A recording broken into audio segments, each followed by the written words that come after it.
에베소서 6장 23절 24절입니다. 에베소서 6장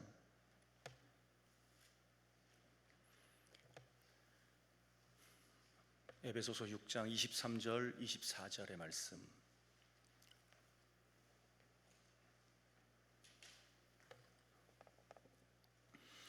다 찾으신 줄 알고 우리 한 목소리로 크게 합동합니다. 아버지 하나님과 주 예수 그리스도께로부터 평안과 믿음을 겸한 사랑이 형제들에게 있을지어다. 우리 주 예수 그리스도를 변함없이 사랑하는 모든 자에게 은혜가 있을지어다. 아멘. 관악구 봉천동에 위치한 해오름교회 최낙중 목사님이십니다. 오늘 본문을 중심으로 예수님을 변함없이 사랑하는 자는 이라고 하는 제목으로 말씀을 증거하실 때 응답의 시간, 축복의 시간 되시길 주의 이름으로 바랍니다. 우리 하나님 앞에 영광의 박수 올려드립시다. 할렐루야. 귀한 연보를 바치신 분들이 계십니다. 축복기도 하고 말씀 전합니다. 정은두 사모님께서 마음의 소원을 썼네요. 박두연 목사님께서, 또 마반옥 집사님께서도, 김현숙 성도, 인영희 집사님이, 신수철 장로님께서 기도하십시다. 살아계신 하나님께 영광을 돌립니다. 받은 바 은혜 감사하여 귀한 연보 바쳤고, 어떤 분들은 마음에 불타는 소원이 있어서 소원을 써서 주 앞에 바칩니다.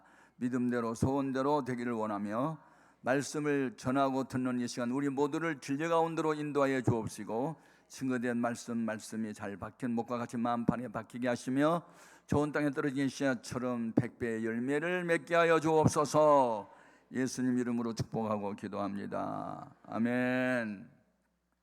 네, 에베소서라는 이 성경은 교회론입니다. 교회론. 사도 바울이 로마 감옥에 갇혀서 4권의 성경을 기록했는데, 그 중에 에베소서는 교회가 무엇인지를 소개하고 있어요. 그래서 건강한 그리스도인들은 3대 중심에 굳게 서 있어야 돼요. 첫째가 성경 중심. 성경에 없는 것을 더하거나 덜한 것은 거의 다 이단이니까 성경 중심. 두 번째는 성경은 예수님을 소개한 책이에요. 그러니까 예수 중심. 아멘. 세 번째가 주님의 몸인 교회 중심이어야 돼요. 이 3이라는 숫자는 전체 수거든요. 그러니까 상중하, 대중소 뭐 이런 거 전체를 말할 때 3이라는 수가 있어요. 그래서 우리가 믿는 하나님 또 삼위일체, 믿음, 소망, 사랑, 이 세 가지는 항상 있어야 할 것인데 그랬는데, 아무튼 여러분 정상적인 그리스도인들이 되기를 주님의 이름으로 축복합니다. 그리스도인이라는 말의 의미는 그리스도에게 속한 자, 그리스도를 닮은 자는 뜻입니다. 그러므로 여러분, 우리는 교회 다니는 사람, 교인, 믿는 사람 이런 거보다는 원래 이 그리스도인이라는 말은 안디옥 교회에서 처음 들었던 말이고, 불신자들이 예수 믿는 사람들을 비방하는 말이었거든요. 그리스도인. 그러니까 그런데 듣는 입장에서는 더없이 좋은 거예요. 우리 예수 닮았대, 우리 예수님 속한 사람이래, 이렇게. 아멘. 그러니까 불신자들이 비난하는 소리를 듣고도 기뻐할 수 있는 게 그게 정상적인 그리스도인이요. 아멘, 아멘. 제가 이제 성경을 매일 읽고 어떤 것은 또 암송도 하고 하는데, 하나님께서 선택받은 이스라엘 백성에게 이런 말씀을 하세요. 신명기 33장 29절에 이스라엘이여 너는 행복한 사람이로다. 여호와의 구원을 너같이 얻은 백성이 누구냐? 그는 너를 돕는 방패시요 네 영광의 칼이시요 네 대적이 네게 복종하리니 네가 그들의 높은 것을 차지한다 그랬어요. 그러니까 이제 이스라엘은 야곱이 변하여 새 사람 된 하나님 붙여준 새로운 이름이거든요. 그러니까 선택받은 자, 그리스도 예수 안에서 새로운 피조물 된 자들에게 주신 말씀으로 이해하면 되는 겁니다. 그런데 이제 신약 성경에 와서는 이스라엘이여 하지 않고 예수 믿는 성도들이여, 아멘. 너희에게 하나님의 은혜가 있을지어다, 이렇게 말씀하세요. 오늘 하나님께서 예수 믿는 우리에게 원하고 바라는 게 하나 있는데, 데살로니가전서 5장 23절에 보면 평강의 하나님이 친히 너희를 온전히 거룩하게 하시고 또 너희의 온 영과 혼과 몸이 우리 주 예수 그리스도께서 다시 강림하실 때까지 흠없게 보존되기를 원한다 그랬어요. 그래서 우리 기독교의 구원은 전인적 구원입니다. 아멘.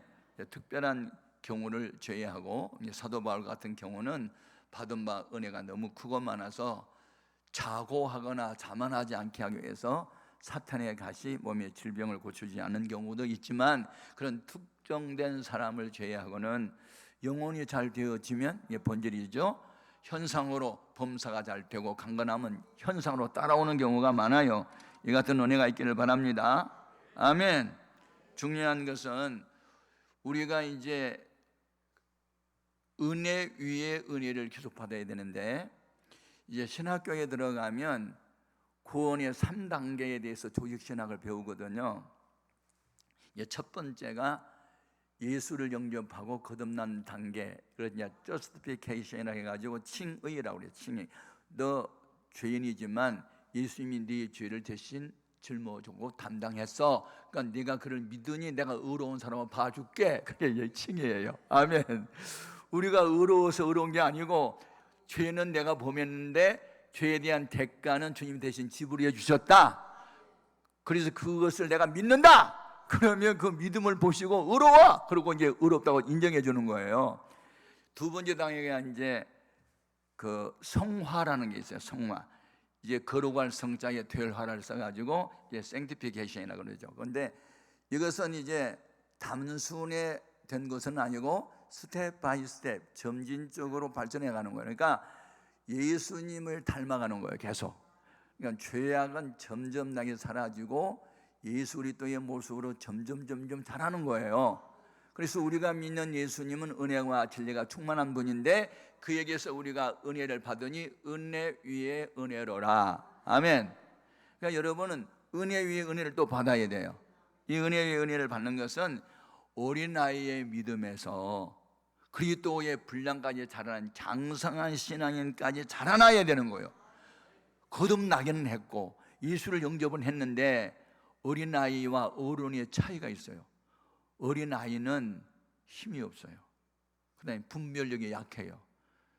누가 쭈쭈바 하나 사주면 유괴 당해요. 그런데 어른들은 누가 쭈쭈바 사준다고 유괴 잘 안 당하잖아요. 왜? 분별력이 있으니까. 그러니까 우리의 믿음이 어리면 세상 유혹에 자꾸 넘어진단 말이에요. 누가 뭐 돈에 끌리고 이성에 끌리고 명예에 끌리고 자꾸 이렇게 끌리다 보니까 말씀에 사로잡힌 게 아니고 다른 것들이 붙들리면 그게 믿음이 아주 어려서 그런 거예요. 그래서 우리 믿음이 자라야 될 줄로 믿습니다. 그래서 에베소서 4장 13절 이하에 우리가 하나님의 아들을 믿는 것과 아는 일이 하나가 되어 온전한 사람을 이루어 그리스도의 장성한 분량에까지 자라게 되어야 한다. 어린아이가 되면 세상 풍습에 요동을 한다. 그러니까 우리가 장성한 그리스도의 분량까지 자라야 될 줄로 믿습니다. 그럼 은사는 받았고 성령을 받았고 직분도 받았고 뭐 했는데 나중에 타락한 사람들이 있는 경우를 봐요. 왜 그럴까요? 자라나지 않아서 그래요. 히브리서 6장 4절 이하. 히브리서는 히브리인 즉 유대교인으로 있다가 예수 믿는 사람들을 위하여 기록된 책이 히브리서거든요. 그러니까 그들이 예수를 믿고 율법에서 탈출을 했는데, 그래서 그들이 성령을 받았고 은사를 경험했고 환상도 보고 능력도 행하고 했는데 나중에 타락한 사람이 있대요. 히브리서 6장 4절 이하에 보면 한 번 빛을 받고 하늘의 은사를 맛보고 성령에 참여한 바가 되고 하나님의 선한 말씀과 내세의 능력을 맛보고도 타락한 자는 다시 새롭게 하여 회개할 수 없나니 이는 그들이 다시 하나님의 아들을 십자가에 못 박아 현저하게 욕을 보임이라. 이런 말씀이 있어요. 그러니까 은혜를 안 받은 건 아니에요. 받긴 받았는데 성장하지 못하고 그냥 어린아이의 수준에서 누가 무슨 말을 하면 그걸로 쏙 넘어가고 절로 넘어가고 이단이 빠지고 이렇게 해서 타락한 사람이 있으니까 우리는 은혜 위에 은혜를 계속 받아야 될 줄로 믿습니다. 예를 들어 말하면 사도 바울이 갈라디아 교회를 세웠어요. 그때에 이 사도 바울을 통해서 은혜를 받은 갈라디아 교회 성도들이 얼마나 사도 바울을 사모하고 좋아했는지 그리스도 예수님처럼 하늘에서 내려온 천사처럼 귀하게 여겼어요. 그래서 이제 바울은 수은의 전도자였기 때문에 한 교회에 머물렀다가 교회를 세운 이후에 또 다른 지역에 또 갔잖아요. 그래서 다른 지역에 가서 전도하고 있는데 소식이 들려와요. 거짓 교사들이 교회 안에 들어와 가지고 바울은 사도가 아니야, 예수님이 12제자만 사도야, 막 그러면서 이제 바울은 사도가 아니라 사도권을 의심하게 만들었고, 바울이 전한 복음 외에 다른 것을 자꾸 가르치다 보니까 사도 바울이 그걸 이제 말을 듣고 열을 받은 거예요. 그래가지고 갈라디아 3장 3절에 너희가 성령으로 시작했다가 이제 와서 육체로 마치겠느냐? 내가 바른 말을 한다고 해서 다 미워하겠느냐? 너희들이 한때 나를 위해서 눈이라도 빼어주려고 했지 않느냐? 그리스도 예수님을 알지 않았느냐? 내가 바른 말을 해준다고 해서 이제 나를 싫어하면 되겠느냐? 하고 책망을 하면서 바른 신앙은 예수님의 십자가밖에 없음을 다시 강조하는 거예요. 아멘, 아멘.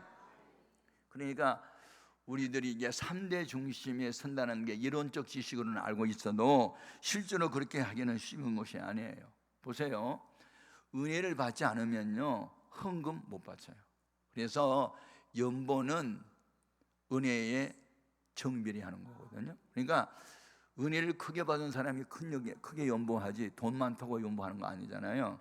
그런데 이제 초대교회의 사도들을 통해서 희한한 능력이 막 나타나고 하나님은 보이지 않지만 하나님이 함께한 증거는 너무나 많이 표적으로 나타났어요. 그러자 예루살렘 교회 성도들이 자기 땅에 있는 사람들은 땅을 팔아가지고 몽땅 다 바쳤잖아요. 그때 아나니아와 삽비라도 성령의 감동을 받고 땅 하나 있는 거 팔았잖아요. 그래서 현금을 손에 딱 쥐고 보니까 욕심이 들어왔잖아요. 이거 다 바치면 우리 어떻게 살아? 일부 떼놓고 나머지만 바치자. 그래서 둘이 이제 부부가 하나가 돼가지고 나머지를 바쳤는데, 베드로가 성령이 충만하고 요즘은 하면 소위 투시 은사가 있어가지고 마음을 이렇게 다 혼이 보고 있었잖아요. 그래서 아나니아에게 이게 바칠 판값의 전부냐? 그랬더니 네? 그러고 이제 대답을 했단 말이에요. 나중에 왜 내가 성령을 속여? 거짓말하는 거 내가 알아. 이러면서 네가 사람에게 거짓말한 게 아니고 하나님을 속이는 거야 하면서 책망한 자 혼이 따라서 죽었죠. 나중에 그 아내가 또 몇 시간 후에 그 남편 죽은 줄도 모르고 또 왔는데 이게 바칠 판 값의 전부냐? 네! 또 거짓말하니까 니네 부부가 왜 이렇게 거짓말하면서 그 두 부부가 하루에 다 죽었죠. 이런 것을 가르쳐 일벌백계라는 거예요. 그러니까 한 사람을 징벌함으로 나머지 100사람을 깨우치는 거잖아요.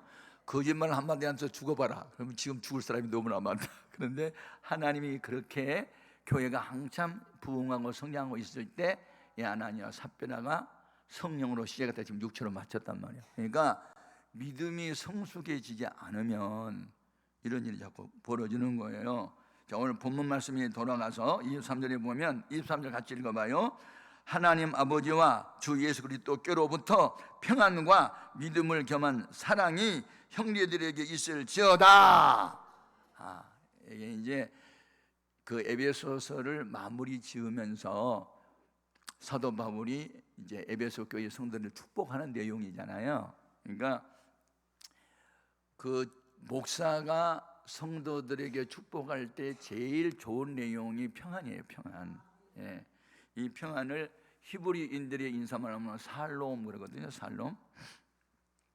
살롬을 우리말로 지어가면 평안, 평화, 평강 이렇게 이제 번역을 할 수 있어요. 그럼 평안은 뭐냐? 개인적으로 내 마음이 편안한 거예요. 악한 죄 파도가 많아도 마음이 늘 평안해 이런 거. 예. 환경하고는 상관없어요. 예. 야고보를 헤로드 왕이 잡아다가 목을 공개 처형을 시켜서 목을 잘랐더니 유대 교인들이 너무 좋아하는 거야. 뭐 잘한다. 이번에는 베드로도 죽여버리려고 잡아다가 감옥에 가다 놨잖아요. 그런데 예루살렘 교회 성도들이 아니 야고보도 죽었는데 베드로까지 죽으면 어떡해? 우리 기도하자. 그리고 이제 그날 밤에 철야 기도하잖아요. 예. 그런데 그때 하나님이 철야 기도하는 기도를 들으시고 천사를 보내잖아요, 감옥에. 그때 베드로가 뭐 하고 있었어요? 근심 걱정으로 충만한 게 아니고 그냥 발 뻗고 잤어요. 내일 일은 난 몰라요. 하루하루 살아야 하고 막 마음이 그냥 편안하고 그냥 잠을 잤어요. 천사가 와서 옆구리를 발로 찼는데 그래도 막 나중에 이제 깼잖아요. 빨리 옷 입어, 신발 신어, 나 따라와. 그러니까 막 정신없이 따라 나왔잖아요. 그래가지고 막 옥문이 저절로 열리고. 예, 여러분 그때 로데라고 하는 한 기즈마이가 어른들 철야기도 틈에 들어가가지고 같이 베드로를 살려주세요. 감옥에 갇혔어요. 내일 공개처형 당해요. 그리고 뭐 얼마나 애절히 기도했겠어요. 그런데 어른들은 그냥 기도만 했을 뿐인데 어린아이는요 믿고 기도했어. 우리가 기도하면 베드로 나온다. 주여 나오게 하여 주시옵소서. 그런데 베드로가 감옥에서 나와서 그 기도하고 있는 집에 와가지고 문을 두드렸을 때 맨 먼저 문 두드리는 소리를 로데라는 소녀가 들었잖아요. 예. 그래서 로데가 뭐라고 그래요? 여러분 기도 그만해요. 지금 베드로 우리 기도 듣고 하나님이 천사 보내서 나가세요. 그러니까 너 미쳤니? 그랬잖아. 그러니까 기도는 했는데 안 믿고 한 거예요. 근데 미쳤다는 말을 들은 로데가 진짜로 믿었어. 아니 베드로 음성 내가 들었어요. 왔다니까요. 그거 확인해 볼까? 문을 여니까 베드로가 오잖아요. 여러분 믿음의 기도를 하면 하나님 응답해 주세요. 그리고 사명에 있는 한 죽지 않아요. 죽을 까고 한다고 해서 죽는 게 아니고 살고 싶다고 해서 사라진 거 아니고 하나님 보실 때 너 아직은 죽을 때가 아니야. 그러면 그냥 들어 쓰는 거예요. 그러니까 모든 게 다 주님께 달렸어요. 여러분 근심 걱정 다 맡겨요. 염려한다고 되는 게 아니에요. 그냥 하나님의 뜻이면 죽기도 하고 살기도 하는 거지. 다 맡겨버렸어요. 아멘. 근데 거기에서 여기에 평안과 믿음을 겸한 사랑이 형제에게 있을지어다 이렇게 말씀을 했거든요. 그러니까 히브리인들은 서로 만나면 살롬 이렇게 항상 인사해요. 누구를 만나든지 살롬이잖아요. 죽일 놈 아니고 살롬이야. 그런데 이 살롬 속에는 평안, 평화는 다른 사람과 화목한 관계를 이루면서 유지하는 평화를 말한 거고, 평강은 마음이 편안하니까 육체의 건강도 따라온 것을 말한 것이니까 그 말이 그 말 같지만 그 말이 아니요. 아무튼 이게 다 평강이라는 살롬 속에 다 포함되어 있는데, 이 히브리인들의 인사말 속에는 뭐가 항상 의식에 있냐면 하나님이, 어떤 하나님이, 전지전능하신 하나님이 그대와 함께 하시기를, 그게 살롬이라는 인사말 속에 들어있어요. 그래서 환자를 찾아가서 손을 붙들고 살롬 그러면 큐를 빕니다가 되는 거고, 결혼한 신혼부부에게 살롬하고 인사하면 행복하게 잘 사세요가 되는 거고, 싸움터에 나가는 군인에게 살롬하고 인사하면 이기고 돌아와요가 되는 거고, 고기잡이 나가는 어부에게 살롬하고 인사하면 고개망이 잡고 돌아오시는가 되는 거예요. 다시 말하면 이 살롬이라는 인사 속에는 하나님의 도우심이 그대와 함께 하기는 그런 게 있어요. 옆에 사람들 바라보면서 살롬 한번 해보자. 살롬. 아멘. 우리나라 인사말은 뭐예요? 안녕. 하도 그것도 밤새 안녕하셨어요. 왜? 전날 밤에 죽은 사람이 하도 많으니까 오늘 밤 어떻게 잘 지내고 살아남았네? 그래서 밤새 안녕. 하도 밥을 많이 굶어서 진지 드셨어요. 맨날 그러고. 그 나라의 인사말을 들어보면 그 나라의 문화를 알 수 있잖아요. 영국 사람들이 아침 인사는 굿모닝이잖아요. 하도 안개가 껴가지고 앞이 잘 안 보이니까 좋은 아침이 소원이니까. 아무튼 여러분, 보이지 않는 마음은 보이는 것의 반영이에요. 그러니까 마음이 기쁘고 즐거우면 화장발도 잘 받아. 네. 근심 걱정 번뇌가 가득하면 화장벌도 안 받아. 그리고 비록 흑인처럼 얼굴은 새카마도 마음이 기쁘고 즐거우면 얼굴이 빛이 나. 그러니까 스데반 안수 집사님이 성령에 충만하니까 공회원들 앞에 섰는데도 그 얼굴이 천사처럼 빛을 발했잖아요. 모세가 40일 금식하고 시내산에 올라가 십계명을 받고 내려왔을 때 얼굴이 해처럼 밝아서 눈이 부셔가지고 못 봤잖아요. 여러분, 그래서 은혜를 받으면 기뻐요. 은혜를 받으면 예뻐져요. 아무리 호박꽃 아가씨도 은혜를 받으면 예뻐져요. 아멘, 아멘. 따라합시다. 웃지 않은 사람은 사람도 아니다. 어떤 사람이 아니냐면 은혜 받은 사람 아니야. 은혜를 받으면 괜히 기뻐요. 예수 날 사랑한다고 하면 마귀가 놀라서 막 도망가겠네. 주 예수 이렇게 사랑하니 우리는 어떻게 보답할까? 막 혼자 춤을 덩실덩실 추면서 기뻐하는 거잖아요. 세상 사람 날 부러워 아니하여도 나도 역시 내까지 것들 부럽지 않나 막 그러면서 여러분, 이게 기쁨이에요. 그래서 요즘에 이제 심리학도 발달하고 의학도 많이 발달했는데 사람의 이 심적 상태가, 마음 상태가 모든 병을 이길 수도 있고 병을 불러올 수도 있다. 그래서 그 사람이 앓고 있는 병이 한 3만 가지 정도 되는데 그중에 70% 이상은 신경성 질환이다. 이게 이제 과학자, 의학을 한 분들이 찾아낸 거거든요. 그러니까 신경성으로 오는 질환이 전체 병의 70%란 거잖아요. 그러니까 막 불면증이랄지 막 우울증 이런 병은요 다 정신병의 시작인데 은혜를 받으면요 나아요. 아멘. 제가 8개월 동안 불면증 환자였고 우울증 환자였고 세코날이라는 수면제를 자살하려고 모았던 사람이 경험자잖아요. 그런데 성경을 받고 단잠을 자게 되니까 그냥 마음이 기쁘고 즐겁고 주님 나만 사랑한 것 같고 막 그러니까 그냥 이게 인사도 안 하고 7가지 병이 다 떠났어요.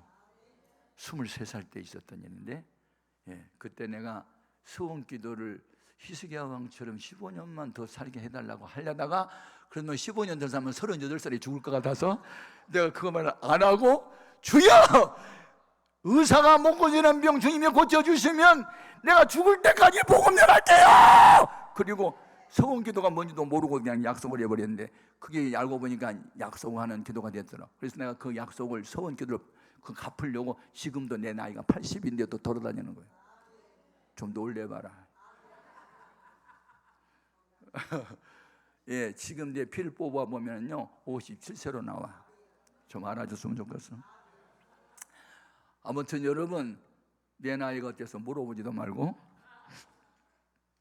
하여튼 뭐 은혜를 받으면 편안하고 기쁘고 즐겁고 막 착각에 빠져 막 예수님은 나만 사랑한 것 같아 막 그런 생각이 들어요. 그래서 잠언서 15장 13절에 마음의 즐거움은 얼굴을 빛나게 하여도 아멘 마음의 근심은 심령을 상하게 한다 그랬어요.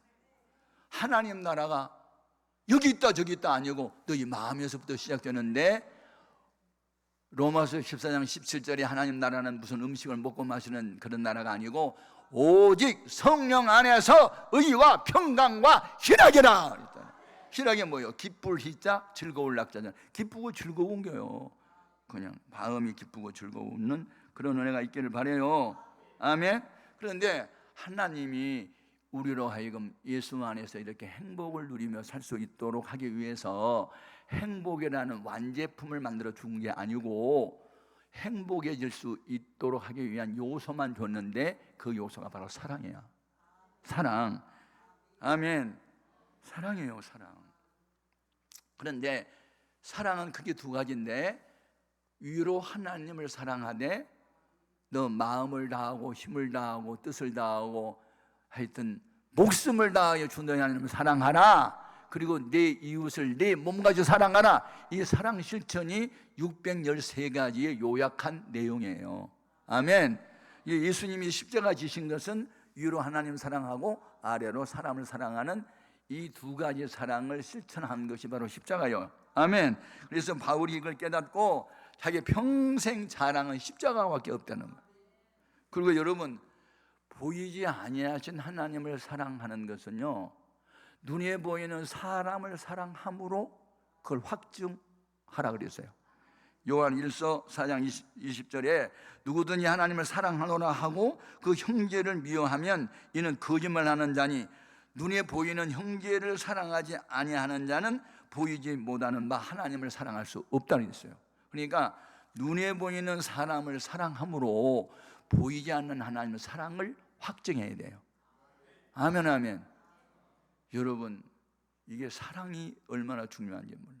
바울이 고린도 교회 성도들이 서로 싸움이 벌어졌잖아요. 나는 바울파, 나는 게바파, 나는 아볼로파, 나는 그리스도파. 한 교회 안에 4개의 당파 싸움이 벌어지고 하니까 예수님이 언제 그렇게 싸웠나? 너희들 왜 성령 받고 은사 받았다고 하면서 싸우느냐 하면서 자기 이야기야. 내가 사람의 방언과 천사의 말을 할지라도 사랑이 없으면 소리는 구리 벌리는 꽹가리가 되고, 내가 애연한 능력이 있어서 모든 비밀과 모든 지식을 알고 또 산을 옮기는 못한 모든 믿음이 있다 할지라도 사랑이 없으면 나는 아무것도 아니고, 내가 내게 있는 모든 것을 구제하고 내 몸을 불쌍하게 내준다 할지라도 사랑이 없어 나는 아무 유익이 없다, 그런 말씀이었잖아요. 그러니까 여러분, 눈에 보이는 사람을 사랑하는 것이 보이지 아니하는 하나님을 사랑하는 일인 줄로 믿습니다. 그러면 하나님은 우리의 행복을 위해서 또 하나님의 영광을 받으시기 위해서 사랑의 대상을 위로 하나님 사랑, 아래로 사람 사랑을 했는데, 이것을 이제 헬라어를 보면 우리나라 성경에는 그냥 뭐 하나님도 사랑하고 이웃도 사랑하고 사랑이라는 말이 같이 나오지만 헬라어로 신약 성경 기록했는데, 헬라어에 보면요, 그 사랑이라는 단어가 4가지가 다 달라요. 그래서 하나님의 사랑을 아가페, 아가파오라고 했는데, 이것은 무조건적인 사랑이고 조건이 없어요. 그냥 무조건적인 사랑이고, 그런데 이제 부부가 서로 사랑한다, 뭐 남녀지간의 에로스라는 사랑, 또 친구지간의 필리아라는 사랑, 또 혈통, 뭐 부모가 자식 사랑하는 혈통적인 사랑, 스톨게, 이렇게 다 이름이, 그 단어가 달라요. 문제는 우리가 사람을 사랑해도 그 마음 바닥에 하나님이 날 사랑한 것처럼 내가 눈에 보이는 사람을 사랑해야지, 그게 바탕에 깔려 있어야만 진정한 사랑이고 오래오래 가는 거예요. 아멘, 아멘. 제가 이제 결혼을 했어요. 저희 이제 여동생이 소개를 해서 직장 동료 중에 믿음 좋은 처녀가 하나 있으니까 한번 보라고 해서 이제 봤는데, 대화를 한번 해봤거든요. 믿음이 보통 좋은 게 아니야. 믿음이 어느 정도 좋냐면, 새벽 2시에 얼른 잠이 깨갖고 바깥에 나오는데 혹시 예수님 오시나 본다고. 왜냐하면 예수님이 밤중에 올지 모르고 두 사람이 잠을 자다가 하나는 들림받고 하나는 버림받고 두 사람이 맷돌질하다가 하는, 그 말을 목사님이 설교해 줬다고 혹시 예수님이 밤중에 오나 싶어가지고 벌떡 일어나가지고 바깥에 나가봤대. 그 말 들어보면, 그 말 듣자마자 내가 결혼하자 그랬어. 그 한마디만 들어보면 얼마나 순진하고 착한지. 그리고 이제 결혼을 하고 보니까 아이고, 초등학교 나왔어. 예, 최소한 고등학교 나와야 뭐 사람을 상담도 하는데 초등학교 나왔는데, 결혼하고 보니까, 근데 믿음은 얼마나 좋은지 몰라. 예, 믿음이 좋았어.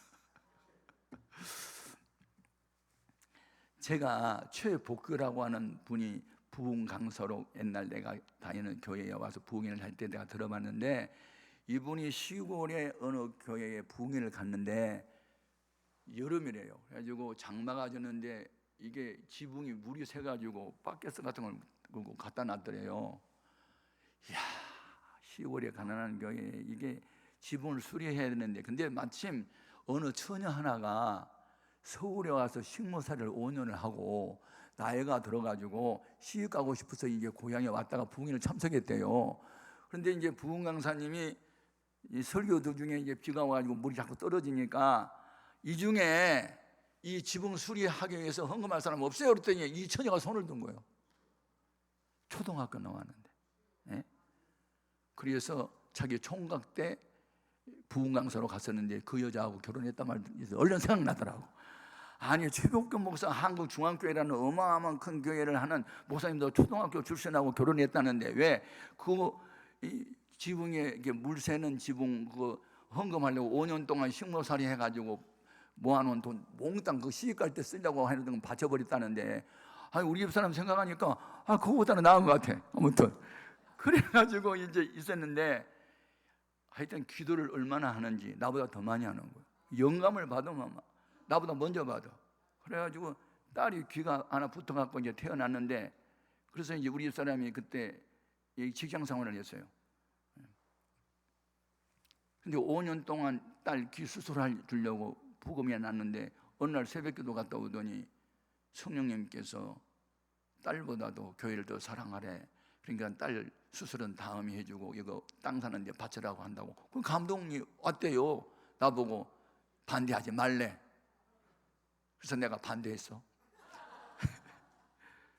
나는 평생 목회할 건데 딸이 지금 6살이야. 그래가지고 이렇게 머리카락을 덮고 다니면서 동네 놀러도 안 나가잖아. 귀병신이 나는 말 듣기 싫어서. 근데 이제 그래서 이제 땅을 샀잖아요. 그런데 땅 산 지 3년 만에 이제 또 예배당을 또 짓게 됐어요. 그런데 또 감동을 또 받은 거야. 그 이제 3년 동안 부금을 넣었는데 지난번보다 3급을 더 넣은 거예요. 이제 굉장히 큰 돈이었어요.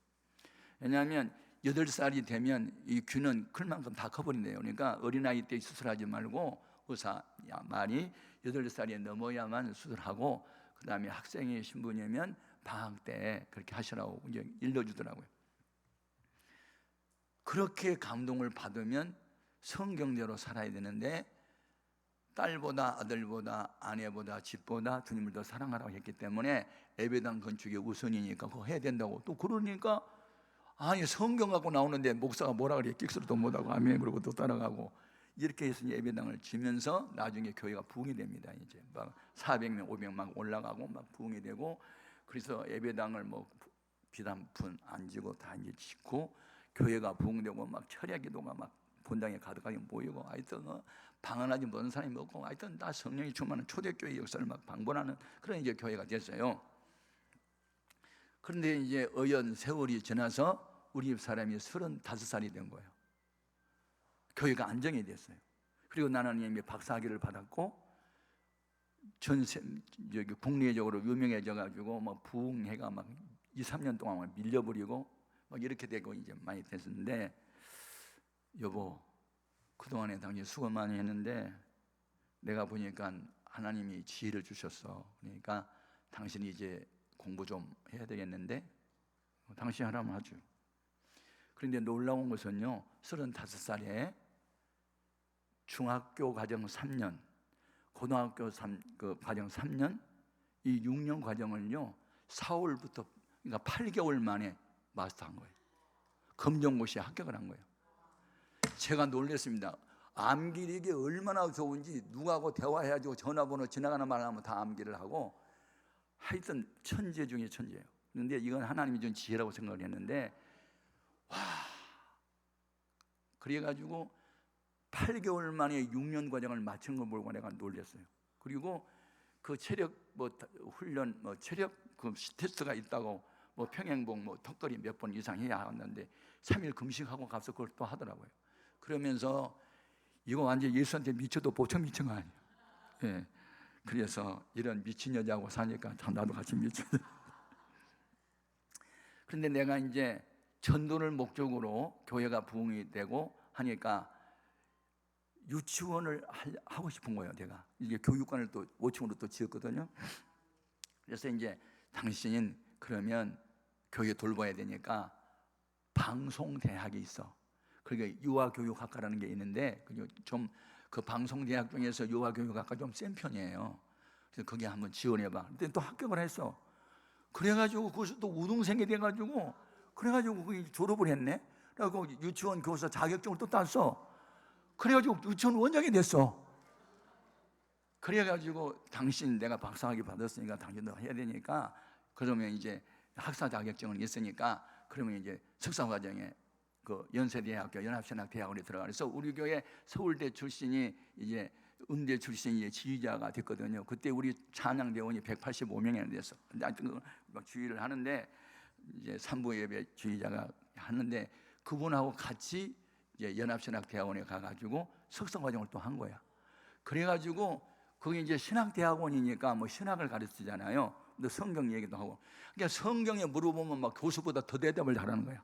그러니까 우리 사람이 거기서 최고로 뭐 실력자로 알아가지고 흑판에다 영어로 잔뜩 쓰는데 무슨 말인지도 모르겠대 자기는. 그래도 하여튼 성경 이야기가 나오면 자기가 대답을 제일 잘했대.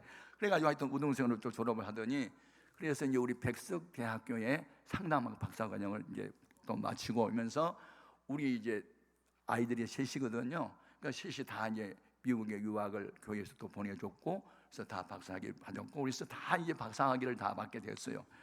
그러면서 유치원 원장을 하면서 유치원 목적이 뭐냐? 그 아이들과 부모를 전도하려고. 그래가지고 유치원을 통해서 그냥 유치원이 너무 소문이 잘 나가지고 잘 되니까 막 사람들이 대기하고 막 그랬단 말이에요. 그리고 뭐 1년에 4, 5천만 원씩 교회에다가 이렇게 유치원에서 지원도 해주고, 왜냐하면 수입이 많아지니까. 그러면서 이제 교회가 이제 부흥이 됐는데 중요한 게 뭐냐? 학력이 아니고 믿음이에요. 영적으로 기도 많이 하는 사람에게 지혜를 주시니까, 야, 이 하나님이 함께하는 사람을 아무도 이길 수가 없더라니까. 그리고 제가 전도서 9장 9절을 읽다가 내 헛된 평생의 모든 날에 해 아래에서 네가 헛된 모든 날에 내 사랑하는 아내와 함께 즐겁게 살지어다. 이것이 네가 이 세상에서 수고한 네 몫이라는 말씀을 내가 이제 가슴에 또 새기게 됐어요. 그때부터 제가 해외 부흥회를 가면 혼자 가지 않았어요. 왜냐하면 아내와 동행했어요. 가면 항상 기도를 많이 하거든요. 그래서 그때부터 우리 집사람하고 같이 100만 마일 넘게 비행기를 타게 됐고 40여 개국을 다니면서 부흥회를 같이 하면서 같이 따라다니는 역사가 있어서 그러니까 하여튼 육체로 시작했다가 성령으로 마친 거예요. 하나님이 함께 하니까 아니 이게 초등학교 출신이 박사학위를 받았다 이게 말이 되는 거냐고. 이게 하나님이 은혜예요. 제가 지금 자랑하는 게 아니에요. 하나님이 함께 하면 능치 못함이 없다. 지금 그 주장하는 거거든요. 아멘입니까?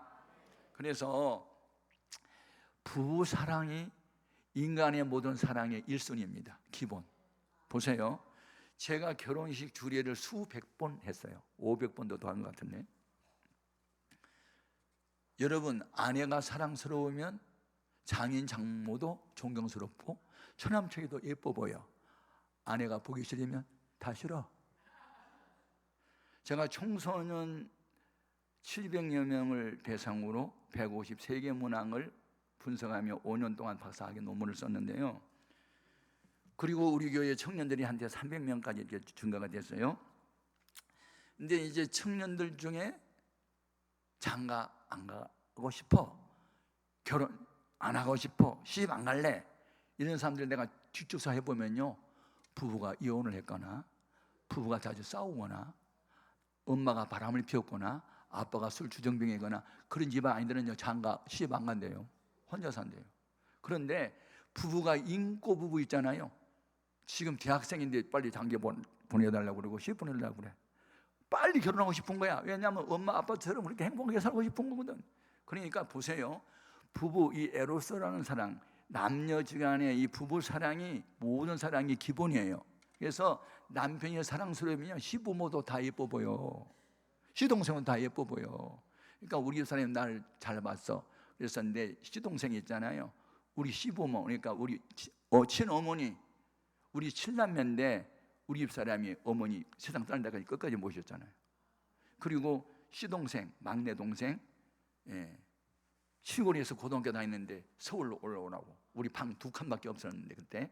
그래서 그 방 한 칸 주고 우리 5 식구 한 방에 살면서 그러면서 그 아이를 키웠는데 그 아이가 지금 커서 고려대학을 졸업하고 대한항공의 과장으로 있다가 지금 하나투어라는 여행사를 하고 있는 사장이 됐고 지금 장로님이 됐고 찬양분과위원장이 됐고 그 아내는 학교 교장이고 그러면서 그 아들이 또 이제 서울대학교 약대 나와가지고 지금 뭐 이수교에서 약사하고 이러면서 온 집안이, 그러니까 한 여자가 집안에 들어오므로 남편을 이렇게 세웠고 시부모를 세웠고 시동생을 세웠고, 그래서 이게 이 부부 사랑이 얼마나 중요한지 몰라요.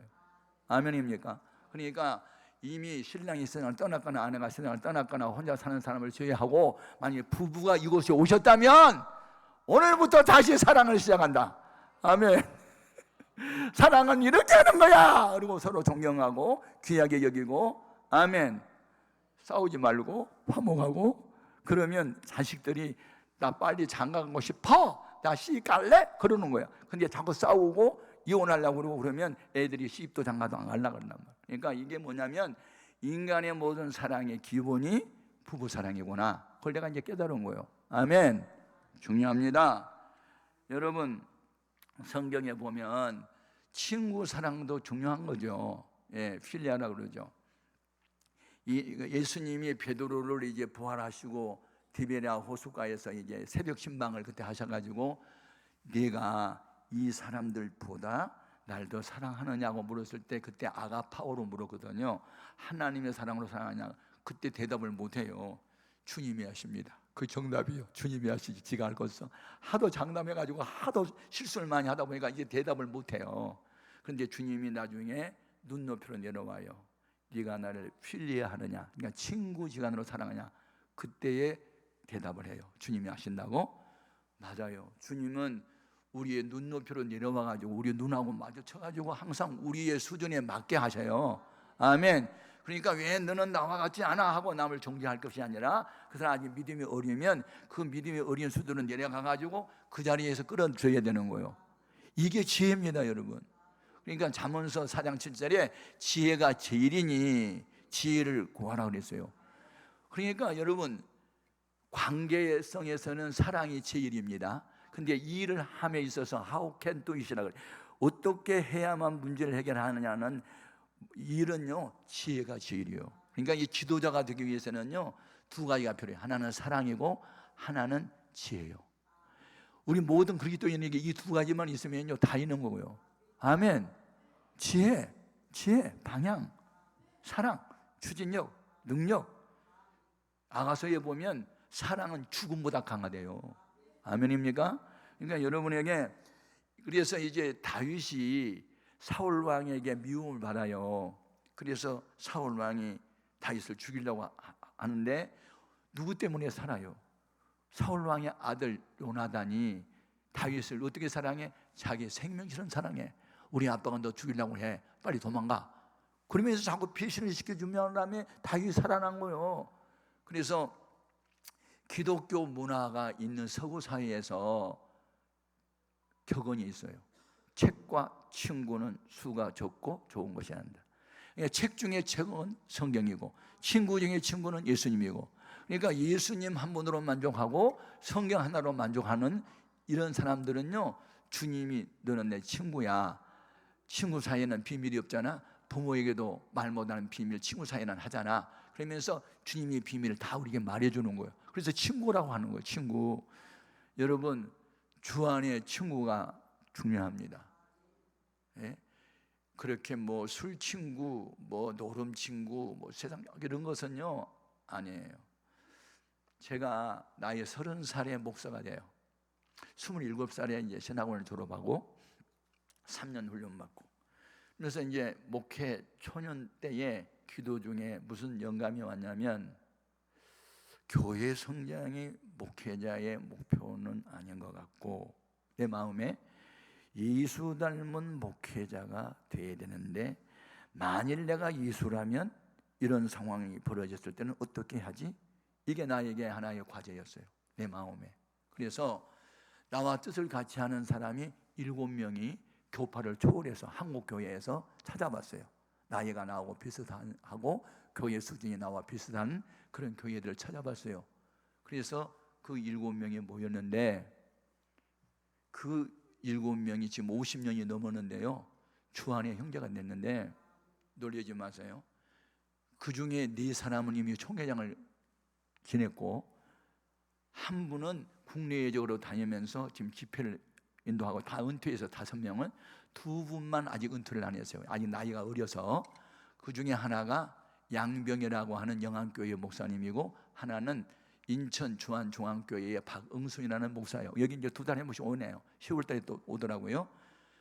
보통 3,000명 정도 교인 다 돼요. 그러니까 교회를 부흥시키려고 하는 마음이 있는 게 아니고, 내가 예수님이라면 이런 때는 어떻게 하지? 그게 하나의 우리의 퀘션이었고, 우리의 질문이었고, 그게였어요. 그래가지고 이제 6개월 만에 부부가 모이잖아요. 그러면 너네 교회는 새가족 관리 어떻게? 우리 이렇게 하고 있는데. 너네들 새벽 기도는 어떻게? 우리 이렇게 하고 있는데. 그래? 그럼 우리도 그렇게 한번 해볼까? 그러면서 서로 이제 도전을 받아가지고 하는 거예요. 그래가지고 거기서 도전받은 게 뭐냐면, 지금 우리 교회도 그러고 다른 교회도 다 그렇게 하고 있는데 100명을 고르는 거예요. 그러니까 릴레이식 하루씩 금식하는 거예요. 그러니까 교회를 위해서, 담임 목사님을 위해서. 그러면 어떤 데는 막 300명씩 막 하면 해요. 그러니까 100명으로 잘려, 우선순위로. 뭐 왜 나 안 끼워주냐고. 그래서 이제 그게 명단에 올라가면 오늘의 금식자 이름이 사진하고 딱 떠요. 그러면서 오늘 이분이 금식 중입니다. 이분을 위해서 기도합시다 하고, 새벽 기도 신자들이 이제 그분에 서 집중을 기도도 해주거든요. 이제 그런 운동을 일어나고, 금식 기도 운동. 뭐 새가족 관리 어떻게 하냐, 설교 준비 어떻게 하냐, 이렇게 이제 주제별로 하면 서로 이제 배운 거예요. 배워가지고 해보면요, 6개월 후에 다시 모이면 해보니까 어때? 아, 해보니까 잘 되던데, 우리 교회 질적으로 양쪽으로 막 부흥되고 있어. 그럼 우리도 그렇게 한번 해볼까? 그렇게 하고, 그러면서 윈윈 막 같이 잘하는 거예요. 여러분, 이게 뭡니까? 현상에 집착하지 않고 본질에 집착하자. 어떻게 하면 예수님 닮은 그리스도인이 될까? 예수님이라면 이 일을 어떻게 처리하지? 이게 과제가 돼야 돼요. 근데 우리는 자꾸 뭐 현상, 어디는 현상은요 결과요, 결과. 본질은 원인이요, 원인. 아멘입니까? 아니, 고엽나무를 감나무로 바꾸는 이 본질부터 시작이 돼야 되지. 이 고엽나무가 무슨 감 열매를 맺히겠어? 그러니까 이 고엽나무를 감나무로 빨리 바꿔야지. 그러니까 내가 예수님이라면 어떻게 할까를 생각하란 말이에요. 제가 한 가지 예만 하고 이제 마칠게요. 우리 교인이 80명에 모였을 때요, 남의 집에 30평 2층에 있을 때입니다. 빈민촌에서 교회를 시작하다 보니까 대학 나온 사람이 없었고, 찬양대 지휘자도 없었고, 반주자도 없어요. 80명의 교인이 모였는데, 빈민촌에서 맞벌이 하는 사람들하고 교회했는데, 근데 좀 멋있는 일꾼이 오기를 은근히 마음에 기대했는데, 어느 날 대학을 졸업한 부부가 자진해서 등록을 했어요. 그래서 좀 두고 봐야 되는데, 그때 마음이 조급해가지고 남성교회 회장의 찬양대 지휘자의 뭐 하여튼 이렇게 중직을 다 맡겼어요. 남자, 여자는 여성교회 회장의 또 피아노 반주. 그런데 이분들이 새벽 기도를 안 나오는 거예요. 문제는 나중에 제재교를 모였다고 그러더라고요. 그때 제재교원이 23명이가 되는데, 아니 내가 제재교 회장인데 내 허락도 없이 무슨 회를 해요. 그러니까 아니 나는 그 세 번째 아예 100일이라고 해서 목사님 모시고 주일날 낮에 예배 후에 예배들 줄 알았더니 목사님만 쏙 빼놓고 제의원들만 모였더라고요. 그래서 모여서 뭐 했냐니까, 새로운 그 제이 집사님이 뭘 쪽지 하나 꺼내더니 내가 와서 보니까 이 교회가 지금 잘못되어 가고 있는 걸 내가 발견했다고. 아니, 우리가 헌금 낸 거 가지고 목사가 살아가는데, 목사는 우리의 종이라고, 우리 시킨 대로 해야지 왜 자기 멋대로 하냐고. 이거 잘못된 거라고. 그렇게 하니까 그렇게 하는 거예요? 그렇게 하는 거예요? 우리는 몰랐어요. 그래서 이제 다 사람들이 그게 넘어갔대요. 아니, 큰 일꾼 보내달라고 했더니 진짜 큰 일꾼 왔네. 근데 이분들이 이제 모였는데 하여튼 뭐 12가지나 된대, 목사의 비리에 대해서. 그래가지고 세 분이 수석대책위원이 돼가지고 오늘 밤 예배 후에 목사님을 찾으러 뵀는데요. 그래서 이분들의 말을 안 들으면 떼지어 나간대요. 이제 어느 이제 스파이 하나가, 여자 집사가 나한테 이제 고자질을 했어요. 그 참석했던 분이, 목사님 우리 교회 큰일 났어요. 우리 교회 이제 똑똑이 다 나가게 됐어요. 막 그러더라고. 이제 자취경을 들어보니까 그런 얘기예요. 그래서 내가 이제 밤 예배를 모른 척하고 드리고 난 뒤에 세 분을 기다렸는데 안 오는 거예요. 그러니까 밤 12시가 되니까 이제 오더라고요. 그럼 우리 사람이 이제 커피를 대접하고 아이고 이 밤중에 웬일이시냐고 이제 시침이 딱 되고 물었더니 그 제2 집사가 목사님 교회 사랑하시죠? 그래서 네 교회 사랑하지요. 우리도 사랑합니다. 내가 그 주장한 말씀이요. 그런데 목사님 몇 가지 건의 좀 하려고 하는데 들어보실래요? 그래서 들어볼게요.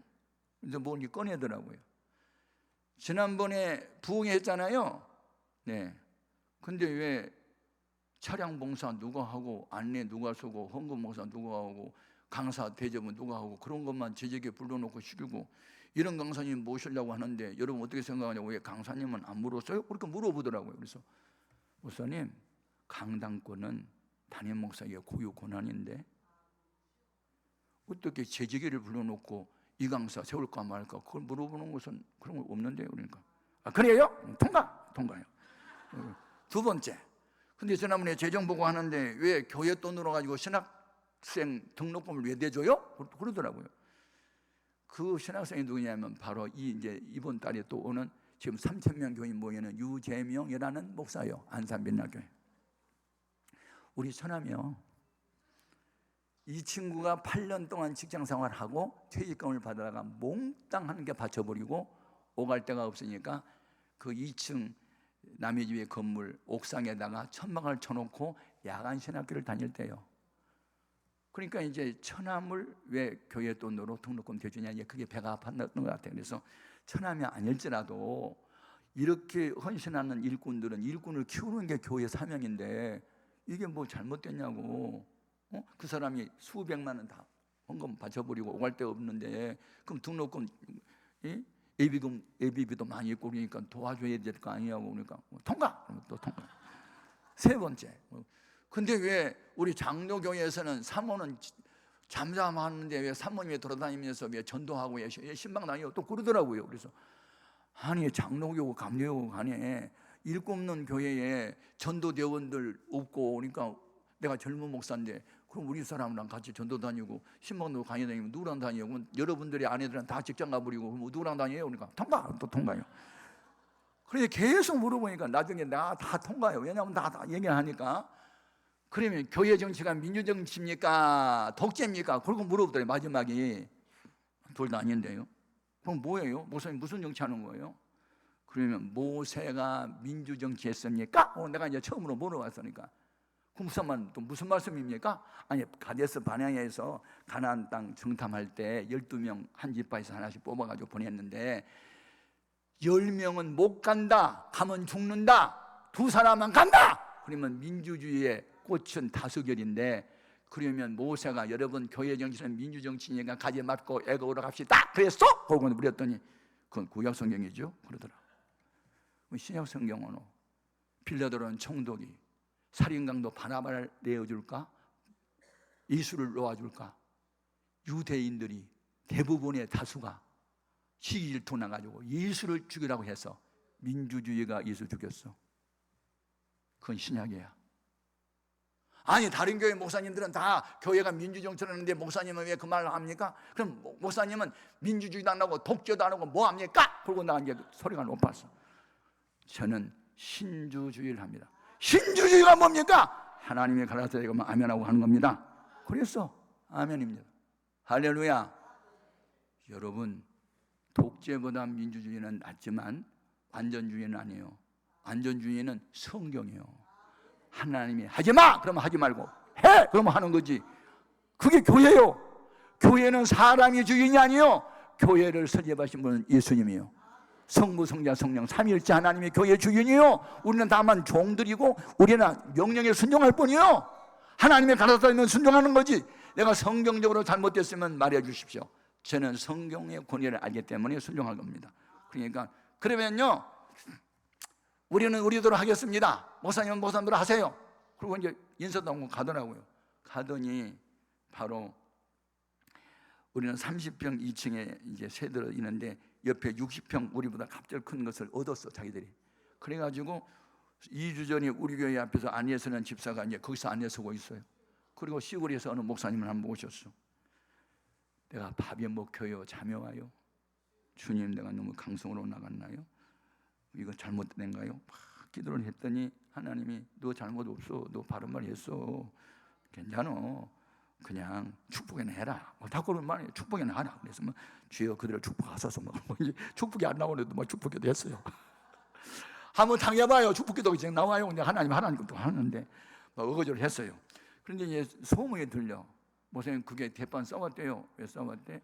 새로운 목사님을 사례금을 많이 들이자 조금 주자 해가지고요, 말로만 싸운 거 아니고요, 그냥 우통 벗어 던져버리고 막 이단 옆차기도 나왔대요. 막 코피도 터지고 막 그랬대요. 그래? 기도나 해주세요. 그런데 그 교회가 대판 싸우고 난 뒤에 유산이 됐어요.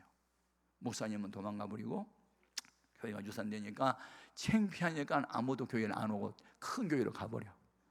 교회가 분쟁 나면요 본교로 안 돌아옵니다. 창피하다고 다 딴 데로 가버려. 그런데 어느 한 김 집사님은 결심을 했대요. 교회 안 다니기로. 왜냐하면 교회 다니면 상처를 받으니까 교회 안 다니기로. 그 소문이 들렸어요. 근데 처음에는 나를 버리고 가시느니 뭐 심리도 못 가서 발병이나 나라 그런 생각이 들다가도 엎드려 기도만 하면 너 예수라면 어떻게 하지? 아이고 베드로가 어떻게 됐지? 막연으로 했는데도 그 믿음이 떨어지지 않도록 기도를 했고, 아이고 예루살렘 떠나지 말고 약속한 성령 받으라고 했는데 또 디베랴 바다에 6명이나 저희들 데리고 또 고기 잡으러 가고, 근데 예수님 또 새벽 신방을 했어. 그러면 내가 예수 닮은 목사가 되려면 어떻게 해야 되지? 나도 신방 가야 되잖아. 또 그 생각이 들어. 새벽 기도 시간에. 여러분 주의 종은요 주님이 시킨 대로 하는 게 주의 종이에요. 육신적인 생각은요 그냥 나를 배반하고 떠난 사람 심리도 못 그래서 발병 나라 그런 생각이 들다가도 그냥 하나님 말씀이 자꾸 생각나는 거야. 예수님이라면 너 어떻게 하지? 예수님은 신방을 했잖아. 너도 신방 가야지. 그런 생각이 들어서 여보 그 김집사 집에 신방 가요. 그랬더니 가요. 다 철이 없어서 다 그런 건데 뭐 그냥 양하고 목자하고 같아요. 다르잖아요. 또 저기 사람이 또 한술 더 떴어. 그래가지고 이제 가서 이제 초인종을 눌렀더니 누구세요? 이제 남편은 이제 큰 회사의 이제 사원이에요. 애들은 다 학교 가고 이제 커다란 집 2층 양홍집에 혼자 지키고 있어. 부잣집 중에 하나였어요. 초인종을 눌렀더니 누구세요? 저거 최낙중 목사님. 저 교회 안 다닙니다. 신방 안 받아요. 돌아가세요. 그리고 이제 수화기를 딱 끊어버리네. 문전 박대 당해보셨어. 그래서 내가 또 눌렀지. 띵동땡 띵동땡. 그러니까 안 봐도 이제 화가 나가지고 계속 누르니까 아니 목사님이 인격적으로 대우하세요. 제가 신방 받기 싫다는데 왜 강제로 누르고 야단 법석이에요? 돌아가세요. 그리고 이제 수화기를 반포에다 내려놔 버렸네. 아무리 눌러도 소리가 나야지. 아니 소리가 안 나는데 어떻게? 여보 소리가 안 나네. 포기할 수는 없잖아. 당신 허리 좀 비리자. 이 담이 너무 높아서 못 뛰어넘는데 궁둥이 좀 내밀어봐. 이러고 그래서 내가 이제 궁둥이를 밟고 이제 허리를 밟고 이제 올라가가지고 담을 뛰어넘어서 대문을 땄어. 그러니까 삐걱 소리가 나잖아. 그러니까 이분이 대문 그때 이제 6월 달인데 창문을 닫아놓고 이제 있다가 삐걱 소리가 나니까 뭐 무슨 소리냐고 나오다 보니까 내가 이제 담을 뛰어넘어가지고 대문을 여니까 난리가 났죠 이제. 그래가지고 얼른 현관문을 잠가버리더라고요. 그래서 현관문을 아무리 흔들어도 잠가졌으니까 안 열리는 거예요. 주님 어떻게 하지요? 야 지금 여름이니까 창문은 잠가놓지 않았잖아. 열어봐. 그래서 내가 열었어. 열리잖아. 그래서 그냥 구두를 뒤다 팽개치고 그냥 창을 뛰어넘어가지고 안방으로 들어갔다가 마루 나와서 또 현관문을 땄지. 그래서 여보 2차 관문 통과 들어와. 그러니까 이분이 새파랗게 질려가지고 경찰 부르겠대. 그건 절도입니까 강도입니까? 어떻게 뭐 담을 딱 넘고 뭐 창을 딱 뛰어넘고 뭐 살인 강도입니까? 뭐 그러는 거예요. 그래서 아니 내가 목사지 무슨 살인 강도요? 우리 예배드려요. 싫어요. 데리고 오시면 둘이나 데리세요. 그래서 막 내가 앞에서 끌고 뒤에서 밀어가지고 안방에 앉혀놨더니 벽을 향해서 앉아. 아니 맞아봐야 예배가 되지. 벽을 향해서 앉아 있는데 주여 난감합니다. 이럴 때는 어떻게 해야 되니까 또 하나님 야 찬송 부르면 되잖아. 돌아와 찬송 돌아와 찬송. 뒤통수에 대고 돌아와 집을 나간 자여 버린 자식이여 돌아와. 아무리 불러도 돌아가지 않네. 씩씩대고 그냥 고개 숙이고 앉아 있는 거요. 그런데 1절부터 끝까지 다 불렀는데도 안 돌아앉아요. 주여 불러도 안 돌아오는데요. 또 한번 불러라. 그래서 또 불렀어. 이제 두 번째 불더니 내가 눈물이 나더라고요.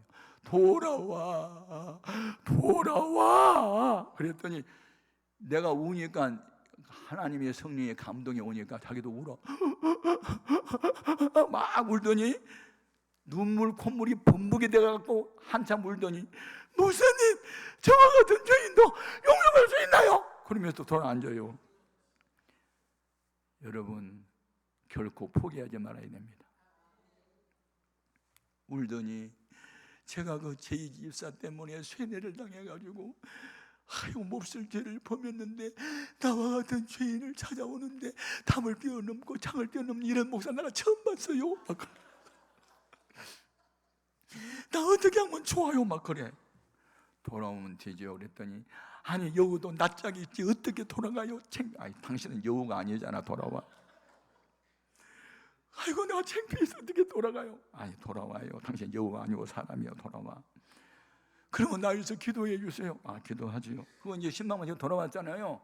그날로 이분이 충격을 받고 3일 금식을 한 거예요.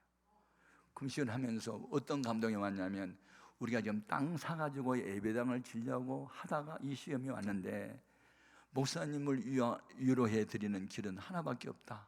땅을 사는데 우리가 결정적인 이 역할을 내가 해야지. 그런 게 감동을 받은 거예요. 그래가지고 지금 그 우리 예배당 그 터가 지금 한 평에 3천만 원 가거든요. 그러니까 그때 당시에 10평 값이면 지금 3억입니다. 그 현금으로 은행에 여기만 있는 동안 다 찾고 그걸 갖다 바쳤고 자기 2층 양옥집 큰 것을 80평 그 대지구 양옥집을 저당 설정해가지고 수천만 원을 빼내가지고 땅을 샀는데 이분이 100명분 이상의 헌금을 하면서 교회가 이제 완공이 된 거예요. 아멘. 제가 이런 경험을 하면서 뭘 깨달아요? 아하, 나를 배신하고 떠난 삶도 주님의 심정으로 사랑할 수 있을 때 이게 바로 목회자고 이렇게 해야만 되는구나.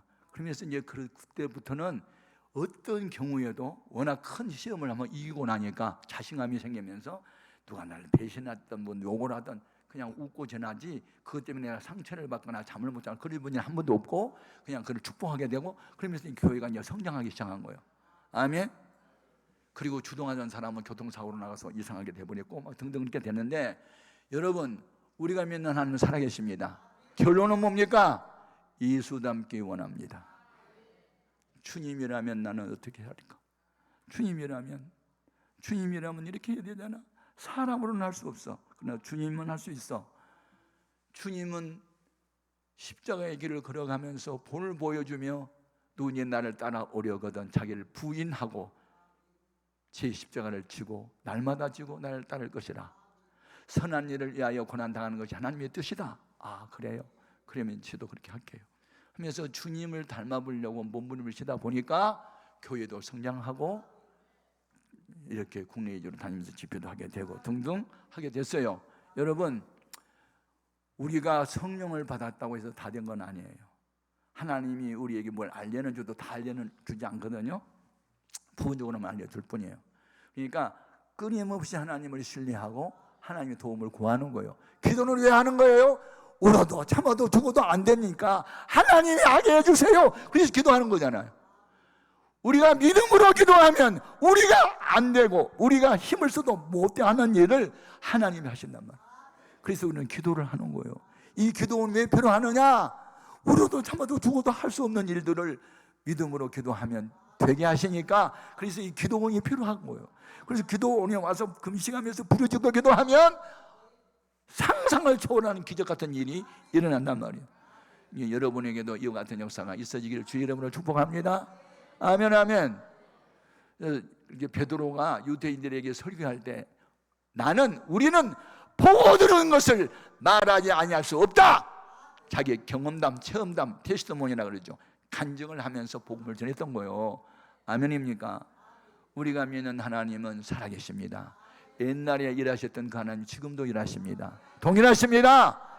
여러분 어떤 문제라도 오늘 본문 말씀에 우리 주 예수 그리스도를 변함없이 잘 될 때나 안 될 때나 배신을 할 때나 늘 사랑할 때나 상관없이 주님의 방법으로 그렇게 생활을 해라. 그러면 은혜 위에 은혜가 임한다.